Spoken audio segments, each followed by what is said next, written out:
Shalom, brothers and sisters. So, Israel, in the midst of everything happening in America, let me take your minds off it, focus you back to the Middle East, and let's see what's going on there, because a lot's going on. IDF heightens state of alert in anticipation of an Iranian response. The IDF has not ruled out the possibility of an Iranian response from Syria, Yemen, or Iraq, rather than directly from Iran. The increased vigilance includes daily situational assessments across all branches and divisions of the IDF General Staff, including the Home Front Command. So they are very much expecting a retaliatory attack from Iran, if not directly from Iran, which I think it will come from, because Iran said they will now use their normal military as well and not just the Guard Corps.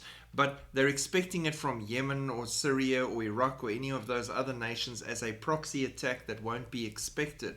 They were also thinking that it's very possible they'll attack over the time of the US election, but so far the election has really run quite far to this point where they're almost deciding who's winning and still no attack on Israel. So I don't think that will happen. I think it'll probably be after they know who's in charge. So maybe to celebrate Kamala's win, they attack Israel immediately. Maybe when they see Trump wins, they hold back and hope nobody notices. Who knows? We'll see, depending on what the results are of the American election. The IDF is discovering so much Hezbollah weaponry that it considers forming a new unit comprising just the captured weapons.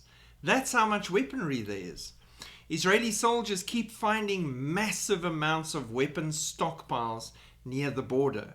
According to the Israel Hayom report, the IDF is actively considering the possibility of creating a new anti-tank unit using weapons captured from Hezbollah, which include tens of thousands of Russian Kornet and Iranian Almas anti-tank missiles, roughly equivalent to the Israeli Gil missile manufactured by Rafael Advanced Defense Systems.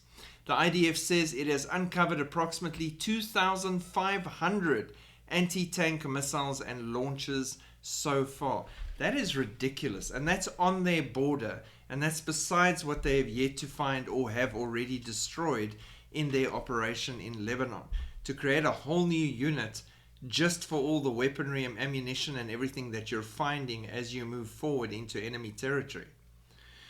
Israeli Air Force strikes Hezbollah intelligence headquarters targets in Damascus.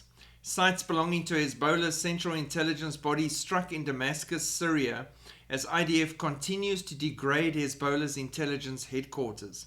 With the support of the Syrian regime, Hezbollah endangers the safety of Syrian civilians by establishing headquarters and deploying forces in civilian areas throughout the country, according to an IDF statement.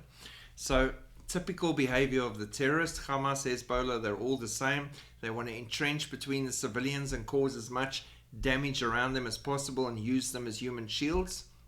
Where the IDF is trying to protect their civilians, Hezbollah and Hamas wants to use their civilians. So it's an exact opposite, like light and darkness. The interesting thing for me that always piques my interest and makes my eyebrows go up is every time Damascus gets hammered, Isaiah 17. Damascus will become a ruinous heap. And I've said this before many times over the last few years. If you just go Google Damascus right now, it already looks like a ruinous heap. But God also specifies in this prophecy that it will cease being a city. It will be the end of Damascus. So something major, maybe a weapons depot or stored nuclear weapons or something, will go off and it will wipe Damascus properly into a ruinous heap. And that could happen at any time. Every time we see Damascus getting hit, it's a potential that this could be it. And there's also people that believe it'll be a nuclear strike on Damascus to protect Israel.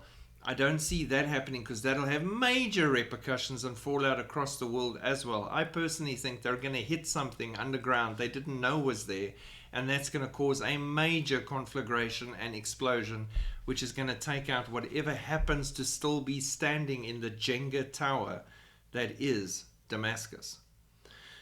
Hundreds of Israeli Jews praying for Trump at ancient Shiloh. Hundreds of the Jews traveled to the ancient site of Shiloh, where the Ark of the Covenant and the tabernacle resided for hundreds of years. There they prayed for former President Donald Trump's success in the upcoming US elections. A recent poll by Israel's left-of-center channel 12 revealed that Israelis prefer Trump over Kamala. 66% prefer Trump, 17% Kamala. But American Jews prefer Harris to Trump by a margin of 65% pro-Harris, 35% Trump. And what that tells me is this: the leftist democratic Jews in America are not under rocket fire. They did not see their daughters and their children murdered, raped, and slaughtered, and babies put in ovens. They do not live in fear of rockets coming down on their children's schools or their businesses. They don't live with rocket sirens every day and people outright trying to murder them when they go and buy toilet paper, which is why they have the ability and illusion to be able to want Kamala over Trump, whereas those who are suffering all these things need to see some strength and power back in the White House that's actually going to support Israel in its quest for peace and security in its homeland and defense of its citizens and returning them to their homes. Hence, those who live in the land, which is under attack all the time and threat, would prefer Trump over Harris. Then Galant, fired. It's not the first time he's been fired, just by the way, but yeah, he got fired. He warns Israel is abandoning the captive and risks the mark of Cain. Yoav Galant, speaking after Prime Minister Benjamin Netanyahu abruptly fired him from his role, warned that Israel would forever bear the mark of Cain if it abandons the hostages held in Gaza. He saluted the IDF, hostages and fallen soldiers in a forceful denunciation of the government from which he was dismissed. Netanyahu fired the defense chief Tuesday evening, citing a breakdown of trust between the two, which the Prime Minister claimed helped Israel's enemies. The move drew fierce condemnation from the political opposition and civil society groups and brought thousands to the streets in protest. Galant said his dismissal stemmed from disagreements on 3 issues: ultra-Orthodox military conscription, a hostage deal with Hamas, and a state commission of inquiry into the government's failures related to October 7 that sparked the ongoing war. So the problem with this is Galant was also against going into Lebanon to restore the civilians back into the north. He was also against the killing of Hezbollah's leader. He was against many things that Israel needed to do to show strength. So he's currently been working against the government that's trying to wrap this up. And then he blames the government for no hostage deal when the whole world can clearly see that Hamas is shooting down every hostage deal presented to them, which benefits them greatly and not Israel. So a little bit of sour grapes there. He is very emotional. It says he was tearful in his address, but he didn't call for peace and listen to your government and let's stand together as Jews. He's happy with the protest by the look of it. And the protest is already affecting the show of strength Israel should be presenting at this moment, which is not good for Israel at all. This is not about attacking Netanyahu. It's about keeping strength together and unity together, which he is now not doing. And to give you one silly example, the head of the Israeli Air Force was on his way to get to the Air Force so that they can carry on prepping for a potential Iranian attack, and he's stuck on the main road because of protests and he can't get to the base where he needs to be. Now you're affecting military efficiency and speed at which they can react because of a protest, because of a man that was fired. This is not the time for that, but the enemy wants Israel divided, because divided they might not be looking when they should be looking, and they can get hit easier by the enemy.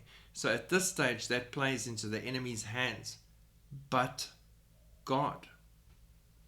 Pray for Israel, pray for the peace of Jerusalem. Shalom.